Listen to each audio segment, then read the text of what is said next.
If you keep ending up in the same painful relationships over and over again, the problem isn't bad luck. It's not that you're cursed. And it's definitely not that there are no good people left out there. The problem is something much deeper. Something you've been running from your entire life. And until you face it, every relationship you enter will end the same way. You are going to hear things that my grandfather taught me about Alan Watts and romantic relationships. So listen carefully. Here's what most people don't understand about codependency. They think it's just about being too clingy, too needy, too attached. But that's just the surface. The real issue goes all the way down to the core of who you think you are. And the philosopher Alan Watts spent his entire life trying to wake people up to this truth. He understood that the way we relate to other people is a direct reflection of the way we relate to ourselves.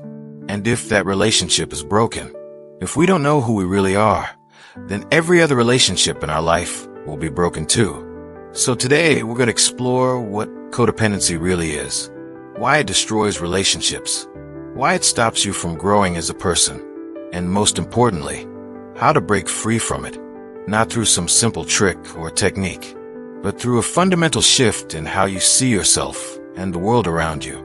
Let's start with a scenario that might sound familiar. You meet someone new. There's chemistry, excitement. You feel alive in a way you haven't felt in a long time. But slowly, things start to shift. You find yourself thinking about this person constantly, checking your phone obsessively, rearranging your schedule to be available whenever they need you. You start saying yes when you mean no. You hide parts of yourself that you think they won't like. Your friends start to notice changes in you. You're not yourself anymore. You've become someone else entirely.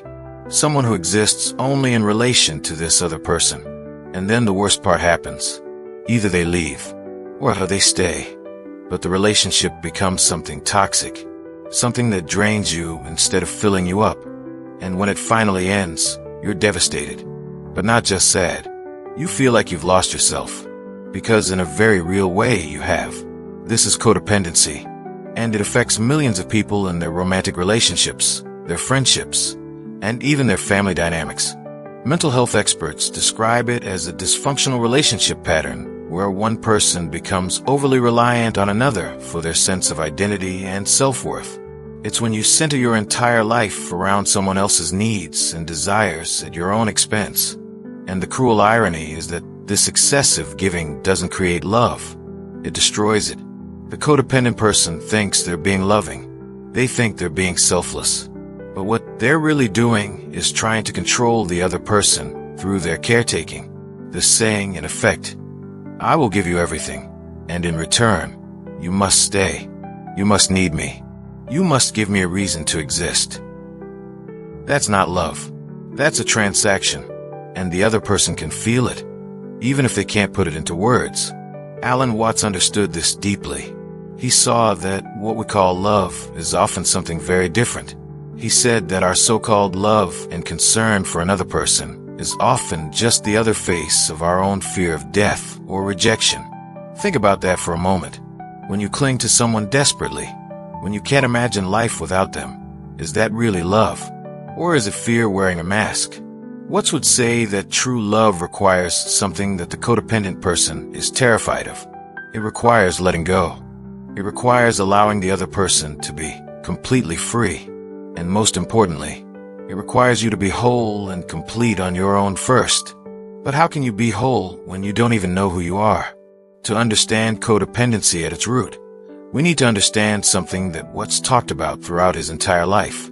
The ego, the sense of self. That feeling of being a separate individual, cut off from the rest of the world. Watts described this sense of separation as a hallucination. He said that we experience ourselves as if we're inside a bag of skin, looking out a world that's fundamentally other than us. We feel like little islands of consciousness floating in a vast and often hostile universe. And because we feel so separate, so isolated, so alone, we become desperate for connection. We become desperate for someone else to make us feel whole. But here's the thing Watts wanted us to see. That sense of being a separate self, that ego, it's not who you really are.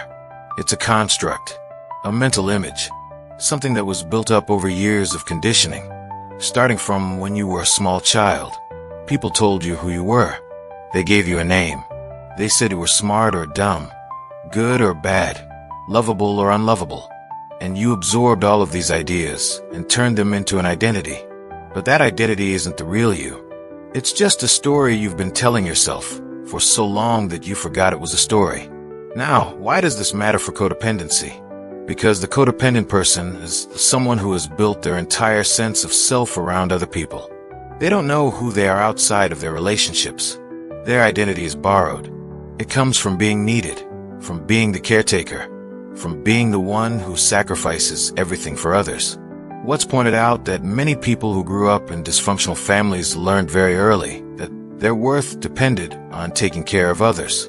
Maybe they had a parent who was emotionally unavailable, or a parent with addiction problems, or a household filled with chaos and conflict. And as a child, the only way to survive, the only way to feel any sense of stability, was to become hyper-focused on the needs of the adults around them, to become the peacekeeper, the helper, the one who held everything together.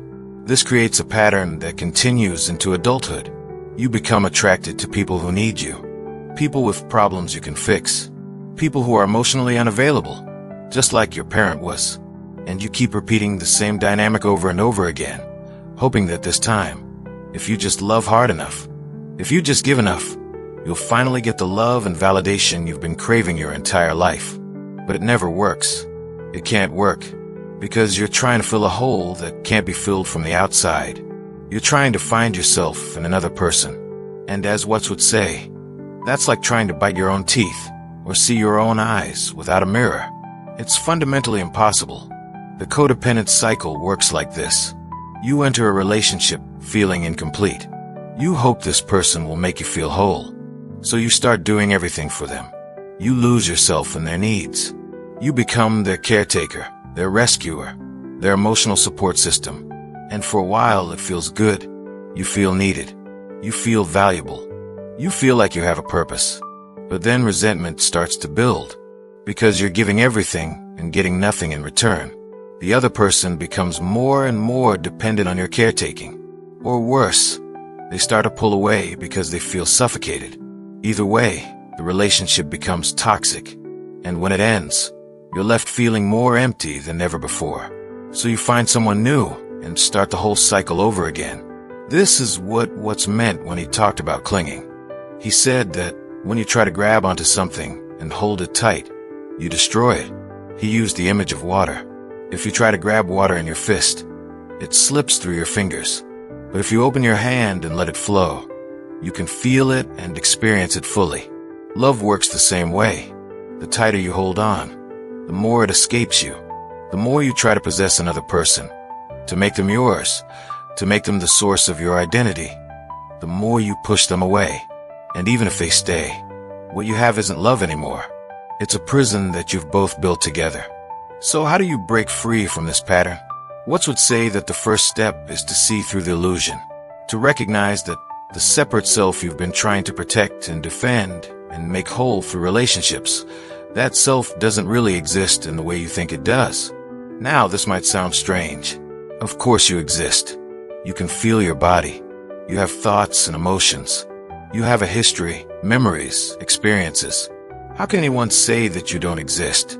But Watts wasn't saying that you don't exist. He was saying that you don't exist as a separate thing, cut off from the rest of the universe.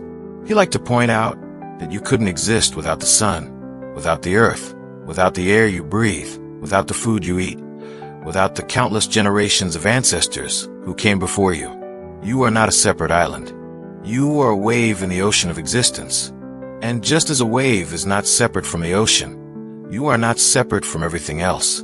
This might seem like abstract philosophy, but it has profound implications for how we relate to other people.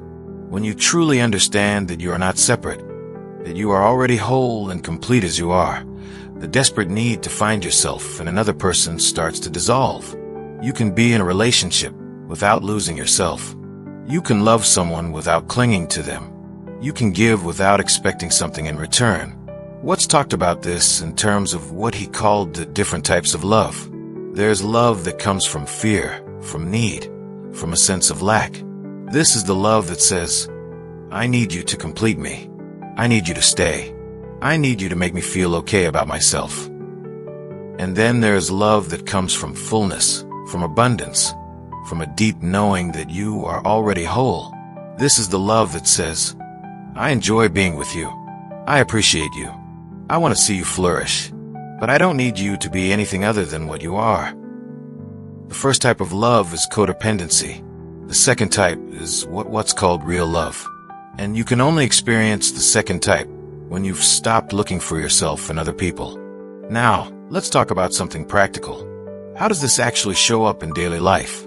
Let's say you're in a relationship and you start to feel anxious. Maybe your partner hasn't texted you back. Maybe they seem distant. The codependent response is to immediately go into fix-it mode, to text them repeatedly, to analyze every word they've said, looking for signs of rejection, to start planning how you're going to win their attention back, to change yourself to be more of what you think they want. The response that comes from wholeness is different. You notice the anxiety. You feel it in your body. But instead of immediately reacting, you pause. You ask yourself, what am I really afraid of here? Am I afraid they're going to leave? Am I afraid that if they leave, I'll be nothing? And then you remind yourself that your worth doesn't depend on this person's response, that you are already complete, right here, right now. This doesn't mean you don't care. It doesn't mean you become cold or detached. It actually allows you to care more deeply because you're not polluting your love with fear and neediness. You can be fully present with another person when you're not constantly worried about what they think of you or whether they're going to stay. Watts gave some beautiful advice about marriage and long-term relationships. He said there are 3 things to remember. First, don't go into a relationship with projects for improving the other person. Growth may happen, but it can't be forced. Second, never pretend to feel a love that you don't actually feel. Love is not something you can command. And don't demand love from your partner as a duty either, because love given that way doesn't feel real and gives no pleasure. Third, don't cling to each other so tightly that you commit what he called mutual strangulation. You are not each other's property. You must trust your partner enough to allow them the complete freedom to be who they are. These 3 principles are the exact opposite of codependency. The codependent person wants to improve their partner, or they let themselves be a project for improvement. The codependent person pretends to feel things they don't, and they demand love as an obligation. The codependent person clings and controls and tries to make their partner into their possession. Let's go deeper into why codependent relationships keep happening. Why do some people keep choosing the same type of unhealthy partners over and over again? Psychologists have identified something called repetition compulsion. This is the tendency to recreate unresolved childhood dynamics in our adult relationships. If you had a parent who was emotionally unavailable, you might find yourself attracted to partners who are also emotionally unavailable. Part of you is unconsciously trying to get from this new person what you couldn't get from your parent. You're trying to rewrite history, to finally win the love you were denied. But here's what Watts would add to this understanding. The reason you keep seeking this love from outside yourself is because you haven't found it within. You're still operating under the illusion that your worth depends on someone else's validation. You're still identified with the wounded child who learned that love must be earned through sacrifice and caretaking. The path out of this cycle is not to find a better partner. It's not to learn better communication techniques or relationship skills, although those things can help. The real path out is to heal the wound at the source, to recognize that the love you're seeking has been inside you all along, to stop looking for yourself in other people and start discovering who you really are. This is what Watts meant when he talked about waking up. We spend most of our lives asleep, lost in our thoughts, identified with our ego, running from one thing to the next in search of fulfillment. But fulfillment can never come from outside. It can only be recognized within. Now, I want to address something that might be uncomfortable. A lot of people who struggle with codependency also struggle with being attracted to partners who are genuinely bad for them. Not just unavailable, but actually toxic.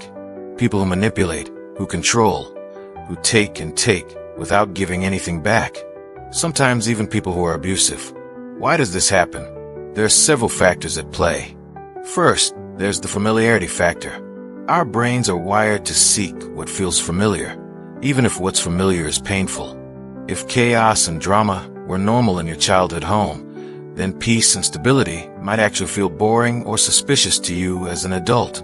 You might equate intense emotional ups and downs with passion and love. Second, there's the self-esteem factor. If you don't believe you deserve good treatment, you'll accept bad treatment. You'll tell yourself that you're lucky anyone wants to be with you at all. The codependent person often has deep-seated shame and self-criticism, and they seek out partners who confirm these negative beliefs about themselves. Third, there's the rescuer dynamic. The codependent person often feels most valuable when they're helping someone who has problems. A healthy, stable partner might not trigger that sense of purpose, but a partner with addiction issues, emotional problems, or other serious challenges provides endless opportunities to feel needed. What's a profound insight into this dynamic? He said that people who are always trying to help others often have an unconscious need to feel superior. The rescuer gets to feel like the good one, the strong one, the capable one. But this creates an unhealthy dynamic where the other person must stay broken for the rescuer to maintain their identity. Think about that. If your sense of self depends on being the helper, the fixer, the one who holds everything together, then you actually need people to be broken. You need problems to solve. And if your partner started to heal and become independent, you might unconsciously sabotage that growth because it threatens who you think you are. This is why codependency is often called relationship addiction. Like any addiction, it provides temporary relief from painful feelings. When you're focused on someone else's problems, you don't have to face your own. When you're giving everything to another person, you can avoid the terrifying task of looking at yourself. But also, like any addiction, it never truly satisfies. The relief is always temporary, and the underlying pain keeps growing. Watts talked about this in terms of running away from the present moment. He said that we're constantly trying to escape from where we are, constantly grasping for something that will make us feel better in the future. We think, if I can just make this relationship work, I'll be happy. If I can just get them to love me the way I need, I'll finally feel okay. But happiness can never come from the future because the future never arrives. There's only now. And if we can't be at peace now, we'll never be at peace. The codependent person is always living in the future, in the realm of if only. If only they would change. If only they would appreciate me. If only I could fix this problem.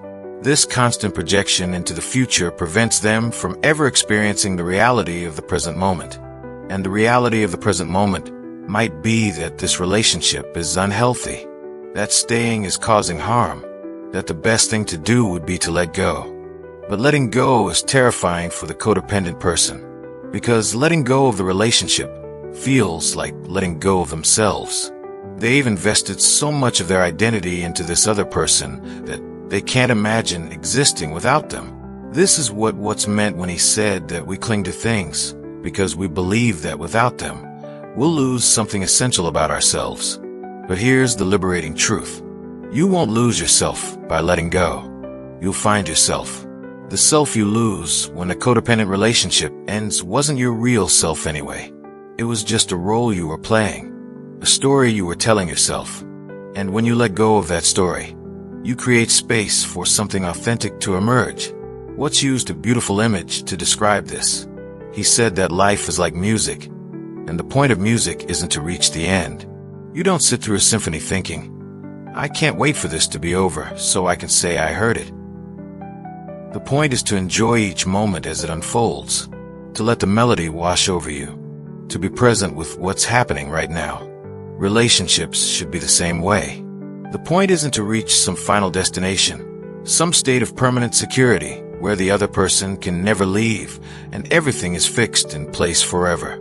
The point is to experience each moment together, to appreciate the person in front of you as they are right now, not as you wish they would become. When you approach relationships from this perspective, everything changes. You stop trying to control the outcome. You stop white-knuckling your way through life, desperately holding on to people and situations. You learn to flow with what's happening, to dance with the music of existence, even when the melody changes in unexpected ways.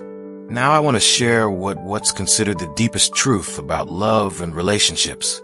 And this might challenge everything you've been taught. What's said that real love is an act of faith? It's a surrender. When you fall in love, you're literally falling. You're giving up control. You're saying, I don't know how this will turn out, but I'm going to trust anyway. And most people find this terrifying. They want guarantees. They want certainty. They want to know that if they give their heart to someone, that person will never hurt them, never leave them, never disappoint them. But that's not how love works. That's not how life works. Everything is constantly changing. The person you're with today will not be the same person in 10 years. You won't be the same person either. And if you cling to who they were, or to who you wanted them to be, you'll miss the chance to love who they actually are right now. Watts talked about this in terms of what he called the weaving of smoke. He said that everything beautiful in life is like a weaving of smoke. Temporary, impermanent, always changing. And this can be incredibly beautiful, as long as you don't try to grab onto it. As long as you don't try to preserve it or make it permanent. The moment you try to hold on, you destroy it. Think about a sunset. It's beautiful precisely because it doesn't last. If you could freeze a sunset in place forever, it would lose its magic. The beauty comes from the fact that it's fleeting, that this particular configuration of colors will never happen again in exactly this way. Your relationships are the same. Every moment with the people you love is unique, unrepeatable, precious. But only if you can be present with it instead of clinging to it. The codependent person can't do this. They're so afraid of loss that they can't appreciate what they have. They're so focused on making sure the other person doesn't leave that they never actually enjoy the relationship. They're like someone at a party who spends the whole time worrying about whether people like them instead of actually talking to anyone and having a good time. Watts would say that this comes down to a fundamental misunderstanding about security. We think that security comes from controlling things, from making sure nothing bad can happen. But that's impossible. You can't control life. You can't prevent loss or pain or death. They're built into the very fabric of existence. Real security comes from a completely different source. It comes from accepting the insecurity of existence, from recognizing that everything changes, everything passes, and that's okay. It comes from understanding that you are not a separate self that needs to be protected at all costs, but rather a process, a happening, an expression of the universe itself. When you make this shift, something remarkable happens. You become able to love without fear. Not because you've eliminated the possibility of loss, but because you've accepted it. You've stopped running from it. You've embraced the fact that everyone you love will eventually change, will eventually leave in one way or another. And instead of letting that terrify you, you let it motivate you to appreciate what you have right now. This is not coldness. It's not detachment in the sense of not caring. It's actually the deepest form of caring possible. When you love someone without clinging, you're giving them a tremendous gift. You're saying, I want to be with you because I choose to, not because I need to. You are free. You don't owe me anything, and I appreciate you exactly as you are. That kind of love is incredibly rare, and it's incredibly powerful. The codependent dynamic, by contrast, always has strings attached. I'll do everything for you, but you have to stay. You have to need me. You have to prove that my sacrifice was worth it. This isn't love. It's a business deal. And the other person can feel it, even if they can't articulate it. They feel the weight of obligation. They feel like they're in debt, and that feeling will eventually poison everything. So how do you actually make this shift? How do you move from codependency to healthy love? From clinging to letting go? The first step is awareness. You have to see the pattern clearly before you can change it. Start paying attention to your relationships.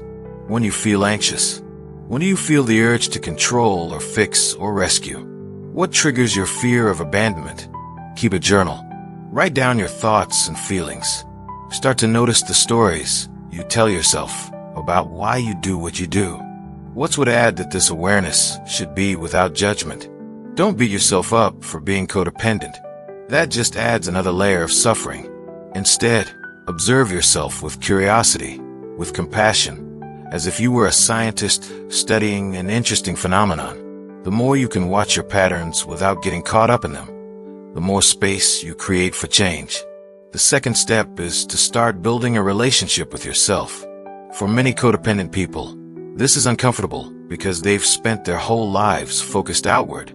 They don't know what they like, what they want, what they need, separate from other people. They've always been reflecting someone else's desires back to them. Start doing things alone. Not lonely things, but things you genuinely enjoy. Take yourself on dates. Discover what makes you feel alive apart from your relationships. Build a life that has meaning and purpose that doesn't depend on anyone else. This isn't about becoming isolated or avoiding intimacy. It's about becoming a whole person who can bring that wholeness into relationships. The third step is to practice letting go in small ways. You don't have to start with the big things. Start with small moments of surrender.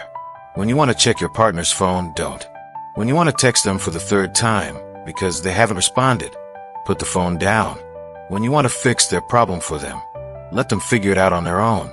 Each of these small acts of letting go builds the muscle that will allow you to handle bigger challenges. Watts talked about this in terms of trusting the universe. He said that when you swim, you don't grab onto the water. If you do, you'll sink. Instead, you relax into it. You trust it to hold you up, and you work with it instead of against it. Life is the same way. The more you try to grab and control, the more you sink. The more you relax and trust, the more you float.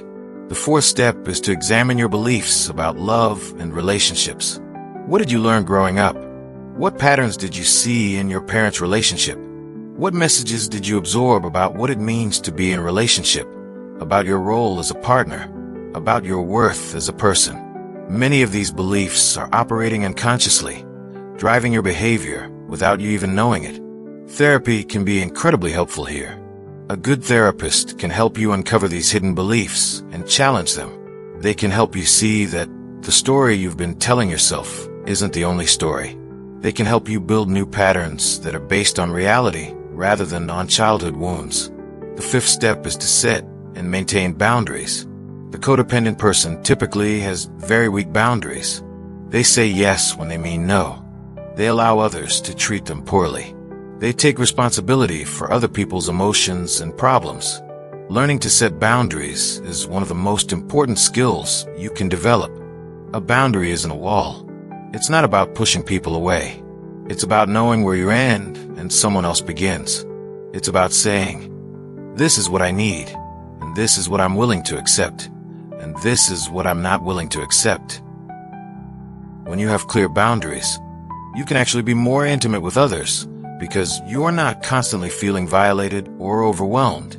The sixth step is to practice being present. Watts said that the root of our suffering is our inability to inhabit the present moment. We're always somewhere else in our minds, regretting the past, worrying about the future.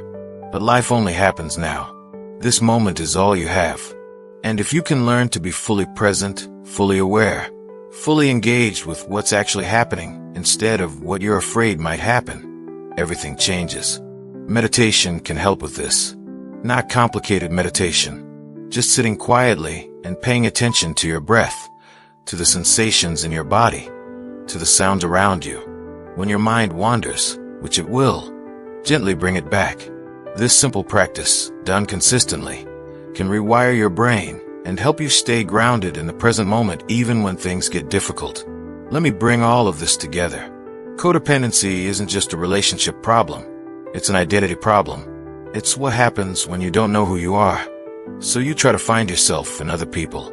It's what happens when you're so afraid of being alone with yourself that you'll accept any relationship, no matter how unhealthy. It's what happens when you've absorbed the message that your worth depends on what you do for others, not on who you inherently are. Alan Watts spent his life pointing toward a different way of being. He understood that the self we're so desperate to protect, to enhance, to validate through relationships, isn't actually who we are. It's just a mental construct, a story, a role we've been playing for so long that we've forgotten it's a role. When you see through this illusion, everything shifts. You stop looking for yourself in other people because you found yourself. Not found in the sense of discovering some hidden treasure, but found in the sense of recognizing what was always there. You are already whole. You are already complete. You don't need anyone else to make you okay. And paradoxically, this is when you become capable of real love. Not love as neediness. Not love as transaction. Not love as desperation. But love as appreciation. Love as presence. Love is the joy of sharing existence with another person without trying to possess them or be possessed by them. What's described people who embody this kind of love as being like rivers? They stream. They flow. They give freely without depleting themselves because they are connected to an infinite source. Their love is not a limited commodity that they have to hoard or protect. It just pours out of them naturally, effortlessly. This is who you can become. Not by acquiring something new, but by letting go of what's in the way, by releasing the tight grip you have on your relationships, by surrendering the desperate need to control, by accepting the beautiful, terrifying uncertainty of existence. If you're someone who has struggled with codependency, who has lost yourself in relationships, who keeps choosing partners who can't give you what you need, I want you to know that there is another way. The patterns that have been running your life can be changed. The wounds that have been driving your behavior can be healed, but it requires you to stop looking outside yourself for the answer and start looking within. The love you've been seeking is already there. The wholeness you've been chasing is already present. The peace you've been desperate for is available right now, in this very moment. All you have to do is stop running, stop grasping, stop looking for yourself in places you will never find yourself. Come back home to who you really are. And from that place of inner security, that place of genuine self-knowledge, you will be able to love others in a way you never thought possible. Watts put it beautifully. He said that the meaning of life is just to be alive. It is so plain and so obvious and so simple. And yet everybody rushes around in a great panic, as if it were necessary to achieve something beyond themselves. You don't need to achieve anything. You don't need to fix yourself or improve yourself or earn your right to exist through endless sacrifice. You are already enough. You always have been. When you truly understand this, not just intellectually but in your bones, codependency loses its grip. You no longer need relationships to complete you because you're already complete. And that's when relationships can become what they're meant to be. Not a source of identity, not a substitute for self-love, not a desperate bargain against loneliness, but a beautiful sharing of two whole people who choose to walk together for a while. That choice, made from freedom rather than fear, from fullness rather than emptiness, from love rather than need, is the most precious thing two people can share. It's what Watts spent his life pointing toward, and it's available to you right now, if you're willing to let go and trust the journey. If this changed how you think about your relationships, subscribe so you don't miss what's coming next.